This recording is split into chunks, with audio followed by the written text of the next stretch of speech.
당시에 사내들인 공회원이라는 것은 종교 지도자들이죠. 하나님을 믿는다 그러잖아요. 그들은 또 성전과 율법이라는 그 어떤 종교의 형식 또는 이제 껍데기라고 말할 수 있죠. 그러나 정말 하나님이 보내신 나사렛 예수 그리스도를 거역하고 결국 죽였죠. 신앙생활도 마찬가지예요. 이 본문이 어떻게 우리에게 적용될 것인가? 우리의 모습 속에 어떤 사내들인 모습을 찾을 것인가? 우리의 신앙이 너무 제한적이지 않습니까? 당시에 사내들인 이 공회원들이 그랬던 것처럼 율법 또는 성전, 그것도 자기들이 다 알지 못해요. 근데 그걸 가지고 하나님을 자꾸 다무려 했다는 거죠. 근데 우리가 지난주에는 요셉의 이야기를 했어요. 요셉이 팔림을 당했잖아요. 누명을 쓰잖아요. 근데 여전히 그곳에도 누가 계셨다? 하나님이 계셨다는 거예요. 여러분 어떻게 생각하세요? 신앙에 충격이 옵니까? 우리는 이원론적으로 나누어 있지 않습니까? 내 영역. 어떻게 보면 오늘 스데반을 통해서 우리에게 주신 말씀이라고 저는 생각을 해요. 설교자로서. 오늘은 이제 모세 이야기를 합니다. 모세가 이제 태어나지 않습니까? 모세가 석 달 동안 숨었다가 이제 울음소리 때문에 숨길 수 없어요. 남자아이는 다 죽여요. 근데 나일강에 버려져요. 우리 같으면 어떻게 생각하겠어요? 그 현실을 직면한다면 난리치겠죠. 근데 성경이 하는 얘기는 역사의 주인이 하나님이라는 거예요. 나일강에 버려졌을 때 테바에 태워지잖아요. 무동력선이라고 그랬어요. 노를 저을 수 없고 엔진이 없는, 닻이 없는, 내가 내 마음대로 할 수 있는 어린 아이가 광주리에 태워져 있는 거예요. 근데 그가 바로의 공주에게 인도함을 받았다는 거예요. 누가 한다는 거예요? 하나님이 한다는 거예요. 공회원들은 율법과 성전, 자기들이 아는 신앙을 가지고 예수를 부인했어요. 그러면 지금 스데반은 지금 창세기 얘기를 하는 거예요. 아니야. 너가 요셉 봤잖아. 요셉 알고 있잖아. 너가 요셉 알고 있잖아, 요셉. 그 누명을 쓰고 감옥에 갔지만 하나님이 그랬다 하잖아. 모세 알잖아, 모세. 모세 버려지잖아. 근데 하나님이 그를 인도하잖아. 그리고 애굽의 바로의 왕군의 인도함을 받아서 먹같이 자랐다고 그래요. 아들처럼. 왕궁의 아들처럼. 또 다른 하나님 나라의 우리의 아들이잖아요. 그리고 모든 왕궁의 지혜를 배우고 모든 교육을 받고 하나님이 했다는 거예요. 근데 더 중요한 것은 이제 나이가 먹었어요. 나이가 먹었더니 지금 모세는 어린 아이, 이제 갓난 아이나 마찬가지요. 근데 어디에서 자랐다고요? 애굽의 왕궁에서. 근데 나이가 차니까 누구를 돌볼 마음이 생겼다고 그래요? 이스라엘 민족을. 누가 했다는 거예요? 하나님이 했다는 거예요. 하나님이 했다는 거예요. 이 우주적 하나님을 왜 너희들은 율법이란 그릇에, 성전이란 그릇에 담아버리고 하나님이 보낸 예수 그리스도를 죽였느냐? 오늘 반문하고 있는 거예요. 그래서 오늘 본문에 C23절에 나이가 참에 그 형제 이스라엘 자손을 돌볼 생각이 났다. 그리고 이제 밖을 나갔어요. 어느 날 나갔는데 이집트 사람하고 히브리 사람하고 싸우는 거예요. 그래서 모세는 자기 동족을 돌본 마음을 하나님이 줬기 때문에 애굽인을 죽입니다. 한마디로 엄청난 사건을 이룬 거예요. 그러면 그 다음 날 우리 같으면 그러잖아요. 나를 위해서, 우리 편을 위해서 적을 죽였어. 그럼 우리는 감사해야 되잖아요.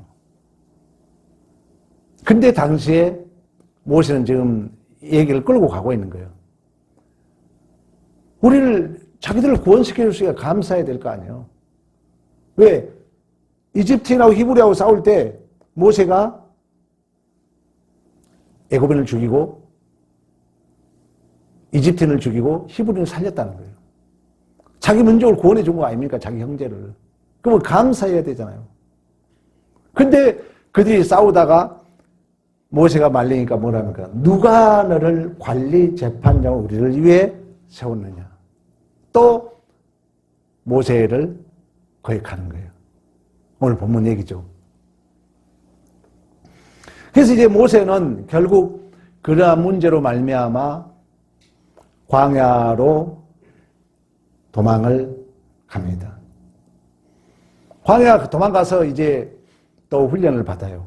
그리고 애를 둘이 낳고 또 우리에게 힌트를 줘요. 40년이 참에 천사가 시내산에서 그를 불러요. 누가 했다는 거예요?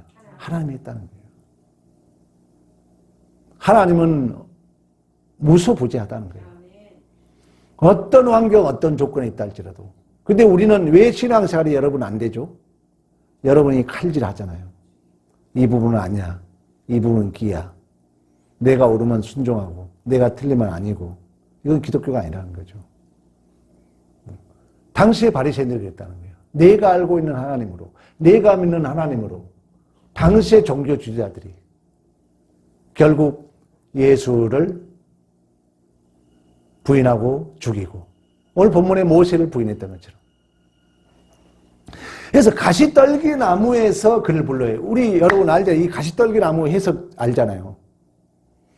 가시떨기 나무는 어떻게 보면 모세 자신을 상징하고 있습니다. 왜? 이제 이스라엘의 가장 흔한 나무가 가시떨기 나무예요. 씨앗 나무라고 그래요. 가시밖에 없어. 우리나라 나무로 말하면 탱자나무 같아. 근데 그걸로 뭘 만들어요? 성전을 짓는 중요한 나무로 만들어요. 조각목으로. 그 가시 많은 나무를 다 잘라가지고 곧게 만들어서 조각목으로 쓰거든요. 근데 여기에 불이 타요. 근데 가시떨기 나무는 타지 않아요. 그러니까 불이 탄다는 3대 요소, 산소, 소재, 불. 근데 소재가 타지 않는 거예요. 누가 한다는 거예요? 하나님이 한다는 거예요. 이 가시떨기 나무 여러분 해석할 줄 알아야 돼요. 너의 환경의 문제가 아니라는 거예요. 너의 조건의 문제가 아니라는 거예요. 너는 타지 않아도 하나님은 불꽃 가운데 임하시는, 하나님은 하나님이 해 가신다는 거예요. 그래서 그 이야기와 더불어서 아브라함의 하나님, 이삭의 하나님, 야곱의 하나님을 얘기하는 거예요. 너는 광야에 팔림을 다하고 역사가 있었지만 나는 어제나 오늘이나 언제 어디서나 동일하신 하나님이신 줄로 믿습니다. 동일한 하나님이라는 거예요. 그런 이제 하나님을란 것을 얘기하면서 오늘 이제 그 스데반 설교는 그러는 거예요. 이러한 하나님이 모세를 보냈는데 아까 히브리인과 애굽인과 싸웠을 때 애굽인을 죽이고 히브리인들을 살려줬음에도 불구하고 그들이 그 은혜를 모르는 것처럼 결국 이제 하나님이 때가 차서 이제 그를 불렀는데 여전히 오늘 이 35절에 보면 누가 너를 관리 재판자로 세웠냐 하며 그를 뭐 했다 그래요? 거역했다 그럽니다. 거역했다 그래요. 그러면 모세를 거역했다는 말은 엄밀히 말하면은 뭘 거역했다는 거예요? 하나님을 거역한 거예요. 또 다른 말은 누가 방금 얘기하되 뭘 거역해요? 율법을 거역한 거예요. 선지자는 엘리야를 상징하고 있고 모세는 율법을 상징하는 거예요. 근데 자기들은 율법을 뭐로 여겨요? 자랑으로 여겨요. 얼마나 역설적입니까? 자기들은 성경과 율법을 최고로 자랑으로 여겼다는 거예요. 그러나 오늘 성경에 주신 메시지는 너희들이 율법을 자랑한다면 율법의 대표자로 오신 모세, 시내산 율법을 받는 자가 모세 아닙니까? 너희들이 결국 율법을 거역하고 있다. 여러분, 우리가 왜 말씀을 듣기 싫어하죠? 우리가 왜 말씀 여러분 안 읽어지잖아요. 듣기 싫잖아요. 말씀 듣는 시간이 귀찮아지잖아요. 의원 중에 이런 게 있습니다. 말씀을 들으면은 두 가지가 있어요. 나에게 힘을 주는 경우도 있어요. 근데 말씀을 들으면 율법의 기능은 우리에게 힘을 주는 부분도 있지만 우리의 죄를 드러냅니다. 왜 말씀을 여러분 깊이 안 들으려고 그러죠?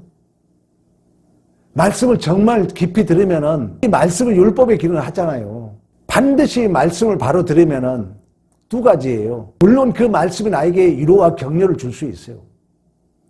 그러나 빛의 역할은 말씀은 심령 골수를 쪼갠다 그러잖아요. 지금 스데반의 설교입니다. 엄청 깊이 있는 얘기를 하고 있는 거니까. 너희들이 종교 지도자라 하지만 너희들이 율법을 자랑하지만 너희들이 성전을 자랑하지만 너희들은 율법을 거역한 자들이다. 왜? 그 율법을 들으면은 우리는 율법의 기능을 알고 있잖아요. 율법의 기능은 나를 내 안에 죄를 더 죄되게 합니다. 여러분 왜 예수를 안 닮아가죠? 왜 우리 안에 신앙의 생활이 격발이 안 되죠? 이 말씀을 들음으로 말미암아 내 비참이 자각이 안 되니까 안 되는 거예요. 여러분이 정말 내가 잘못했다는 것이 자각됩니까?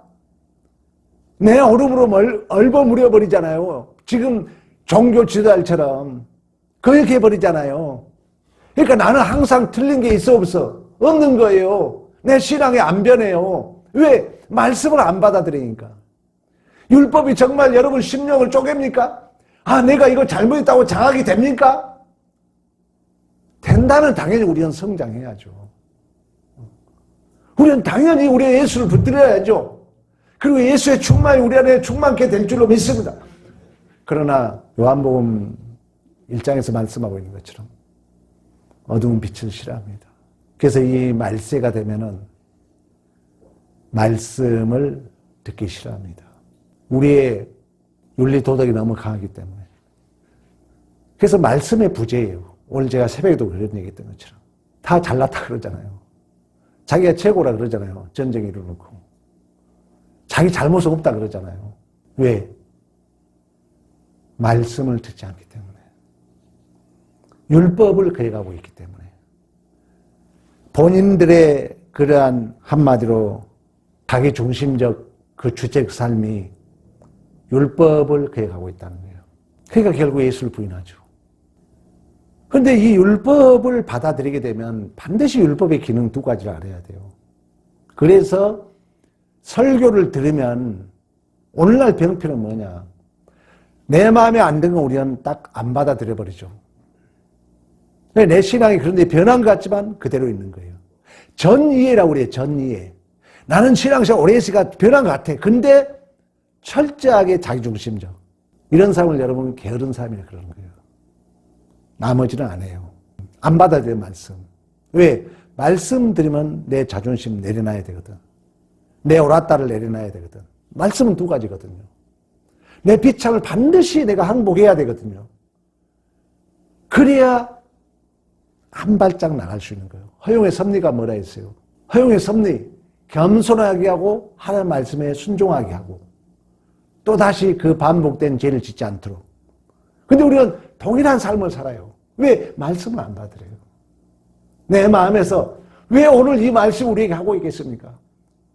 이미 2000년 전에 1세기 당시에 종교 지도자들, 사례들은 그 공회원들을 위해서 말씀을 하고 있습니까? 오늘날 우리들에게 말씀하고 있다는 거예요. 우리 안에 이처럼 말씀의 기갈, 말씀을 우리가 받아들여야, 율법을 받아들여야 그 율법이 내 심령 골수를 쬐겨줘. 말씀을 들으면 분명히 우리는 내가 잘못됐다는 게 자각되게 되죠. 내가 하나님 뜻대로 살지 못했던 것이 후회스럽게 돼 있죠. 그래서 그 율법을 제대로 받아들이면 반드시 예수 그리스도에 인도하는 초등학문이 되는 줄로 믿습니다. 그러면 자 오늘날 우리는 그러면 우리에게 주신 말씀은 뭐냐? 그러면 당시에 이 사내들은 공회원들에게 주신 말씀은 뭐냐? 그럼에도 불구하고 한 계단 더 나가는 거예요. 그럼에도 불구하고 그 말씀을 우리는 거역하고 율법을 거역하고, 그래서 우리는 뭐 할 자들이야? 다 죽어야 할 자들임에도 불구하고 이제 여기에 이제 은혜가 사는 거예요. 그래서 또 다시 우리는 이 은혜가 율법을 지키게 되는 거예요. 우리 1차원적 세계, 2차원적 세계관 질서 이사야 공부했잖아요. 2차원적 세계에 너 복 줄게. 너 분명히 심판받아. 안 그러면. 근데 실패해서 끌려갔잖아. 바로 포로로. 근데 다시 하나님이 그들을 끌고 오잖아요. 여기까지 가야 되는 거예요. 하나님 우리에게 율법을 줬음에도 불구하고 거역하고 지키지 못했다는 거예요. 그럼에도 불구하고 오늘 핵심이 35절, 36절입니다. 그들의 말이 누가 너를 관리와 재판장으로 세웠느냐. 여기 봐봐요. 우리는 싫어요. 왜? 내가 왕이니까. 나를 지적한 거 싫어요. 그래서 다 우울증에 있는 거예요. 가장 큰 병폐. 지적질한다 그러잖아요. 안 받아들이는 거예요. 우리 권사님은 안 그러나 모르겠네. 장로님이 얘기해서 네 알겠습니다. 그러니까 대부분이 그래요. 그래서 이제 나이가 먹으면 꼰대란 말 들어요. 듣기 싫은 거예요. 당시에 사회되는 공회원, 종교 지도자들이 그랬단 말은 이스라엘 전체가 그랬다는 거예요. 하나님의 말씀을 거역하는 거예요. 왜? 자기들의 윤리 도덕이 최고니까. 그 어떤 말도 싫어해요.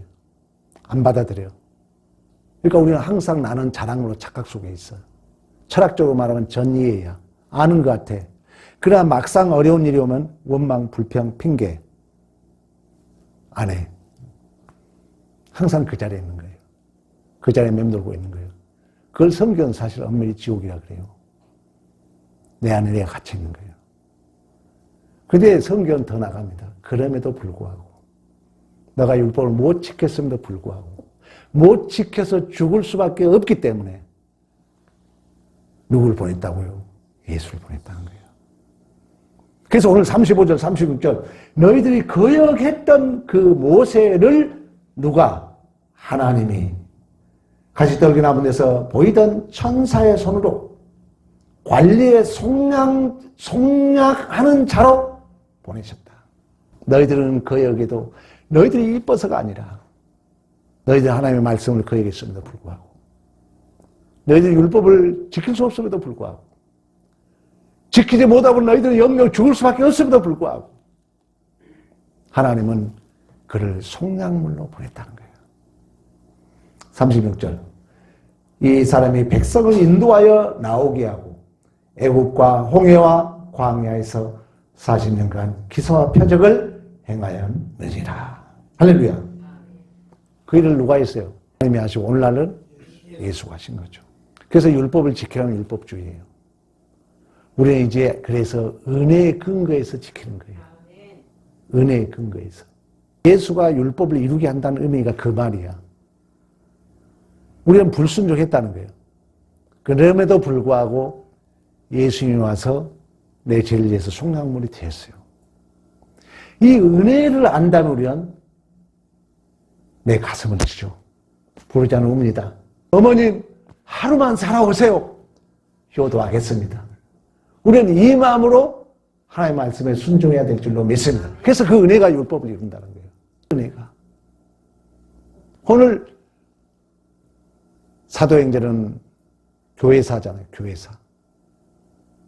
이제 예수께서 십자가에 죽으시고 부활하시고 승천하시고 성령을 우리에게 주셔서 이 말이 오늘날 우리에게 어떻게 해석이 되고 있느냐. 너희들이 율법을 줬음에도 불구하고 그처럼 모세가 은혜를 줬음에도 불구하고 그 구세주를 너희들이 거역하고 너희들이 죽였지만 그러나 우리 하나님은 다시금 그를 속량물로 보내서 너희들을 구원하고 수많은 표적과 이적을 행했던 것처럼 우리가 바로 하나님의 법을 지킬 수 없어 죽을 수밖에 없는 우리들을 위하여 하나님이 독생자 예수 그리스도 이 땅에 보내셔서 그가 우리 대신에 속량물이 되어 주신 줄로 믿습니다. 우리가 지금 고난주간과 우리가 부활주를 보내면서 우리가 해보게 할 신앙이에요. 내가 한다면 이제 율법주의가 되는 거예요. 해라 안 하면 그건 율법주의가 되는 거예요. 이제는 오직 은혜 안에서. 그래서 은혜로 상대를 설득시키는 게 기독교야. 율법으로 상대를 항복시키는 건 기독교가 아닙니다. 은혜로 상대를 하나님의 법을 지키도록 만드는 거예요. 그 은혜를 또 다른 말로 말하면 뭘까? 사랑이라 그런 거예요. 사랑. 사랑만이 능력이 발생됩니다. 사랑하는 성도 여러분, 우리가 우리의 자격과 열심으로 세운 나라는 그런 우상 때문에 우리는 하나님을 거역했습니다. 그럼에도 불구하고 우리 하나님은 독생자 예수 그리스도를 이 땅에 보내셔 우리를 속량물로 드리고 우리를 다시금 거룩한 하나님의 자녀로 삼아주신 줄로 믿습니다. 그 신적 확증으로 성령이 내 안에 내주하셔서 그 하나님을 아버지로 부르는 거예요. 우리가 이 고난주간과 부활주의를 보내면서 다시 한번 어떤 그 과정이 있었는가를 우리가 알아야 돼요. 진짜로 여러분, 어머니에게 우리는 계속 불순종만 했고 불효만 저질렀지만 우리 부모님은 우리를 위해서 자기 모동을 주셨어요.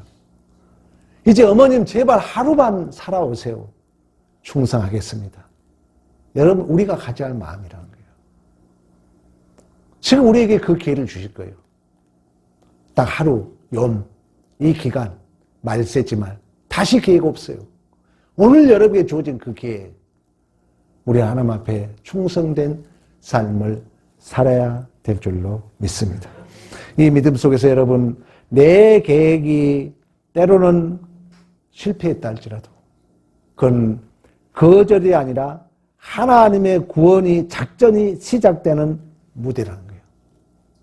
모세가 거절을 당하고 버림을 당했지만 하나님은 그 모든 것을 구원의 무대로 사용했던 것처럼 우리 인생의 모든 삶의 현장은 내가 보기에 거절당하고 멸시당하고 내가 보기에 절망스럽고 실패하는 것 같지만 우리 요셉에서 보았던 것처럼 모든 삶의 현장은 우리의 구원을 이루는 하나님께서 만들어 놓은 무대인 줄로 믿습니다.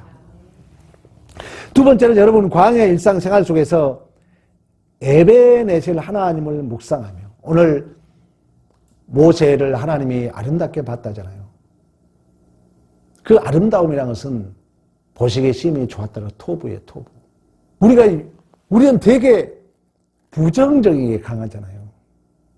오늘 새벽에 시각의 혁명이라는 얘기를 했어요. 보는 눈이 혁명이에요, 우리는. 하나님은 모든 것을 보시기에 심히 좋았더라요. 하나님은 어느 것도 하나님이 만든 것은 악한 게 없는 줄로 믿습니다. 내가 보기에 악해 보여요. 그러나 하나님 보시기에는 보시기에 심히 좋았더라인 줄로 믿습니다. 오늘 하나님이 모세를 버림을 당할 존재로 태어났지만 하나님이 그를 아름답게 봤다 그래요. 그런 눈으로 여러분도 여러분의 삶의 일상생활 속에서 에베네셀 하나님, 여기까지 인도하신 하나님을 기억하면서 역사를 비관적으로 쓸 거냐, 긍정적으로 쓸 거냐, 선으로 보라는 거예요. 선, 아름다움으로 보라는 거예요. 하나님께서 부르심에 합당한 자, 하나님을 사랑하는 자, 모든 것이 협력하여 선을 이루어 가실 줄로 믿습니다. 세 번째는 우리는 자꾸 율법 앞에 내 자신을 세워야 돼요. 말씀 앞에. 그래서 내 비참이 자각됨으로 자꾸 성령의 도우심을 받아서 예수에게 인도함을 받는, 그래서 예수님이 내 죄 때문에 죽으셨다는 그 믿음 안에 또다시 우리 안에 순종과 충성이 격발되는 이 원리를 꼭 여러분들 아셔야 돼요. 이 원리를 모르면 율법주의 됩니다. 윤리도덕주의 돼요. 계속 옳은 말만 얘기해요. 은혜를 모르니까 율법주의 되는 거예요. 상대를 죽이는 거에 살리는 게 아니라 상대와 원수 맺게 한다는 것입니다. 교회 쫓겨낸다는 거예요, 사람을. 이 은혜 원리를 모르면은 꼭 여러분들이 기억해야 됩니다. 어째 우리는 하나님께서 주신 그 선한 율법을 거역하고 우리는 버렸음에도 불구하고 다시금 우리 주님은 그 모세를 통하여 그들을 구원했던 것처럼 독생자 예수를 이 땅에 보내시어 속량물로 주시고 우리를 다시금 하나님의 자녀로 삼으시고 그 신적 확정으로 양자형을 주셔서 하나님을 아바 아버지라고 부르게 되는 줄로 믿습니다. 이 믿음, 이 충성, 이 열심이, 이 순종이 격발되는 믿음의 승리가 있기를 간절히 축복합니다.